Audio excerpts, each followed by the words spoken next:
Bon dia, som en Josep Ramon Santiago i avui venc a parlar-vos de les rutes del diccionari d'SBB, especialment de la ruta que hem dissenyat per les Pitiüses, per Eivissa i per Formentera. Quina importància té aquesta ruta?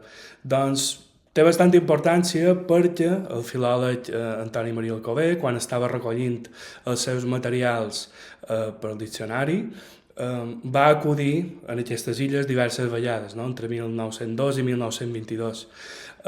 Ell pensava que la llengua parlada en aquests indrets, a Eivissa i Formentera, era testimoni viu d'unes antilles formes que no s'havien conservat en altres territoris i que per això valia la pena viatjar-hi i recollir tot el lèxic i totes les expressions que fossin possibles. Permetrà descobrir aquesta ruta. En aquesta ruta hi ha diverses aturades i n'hi ha de més urbanes, com per exemple a Eivissa, que descobrim Dalt Vila, que té les seves muralles renaixentistes tan reconeixibles, i també el barri de Sa Penya, que és ple de vida i de cultura marinera, i també tenim llocs més poc urbanitzats, però igualment idíl·lics i que han inspirat, per exemple, obres literàries o fins i tot s'hi han filmat pel·lícules, com per exemple El far de la Mola, no? A Formentera. Tot això i més ho podeu descobrir al web rutadsbb.cat.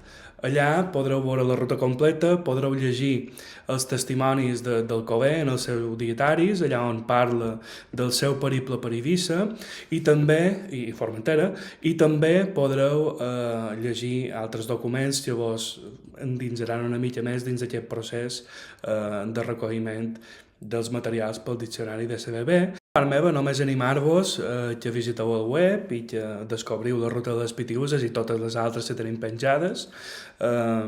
Especialment aquesta de les Pitiüses demostra que no només són paisatges idíl·lics i llocs on passàvem una bona estona, sinó que també són una porta oberta al nostre passat lingüístic i cultural i que podem resseguir el nostre passat i podem gaudir més del nostre patrimoni fent aquesta ruta que vos proposam. Salut!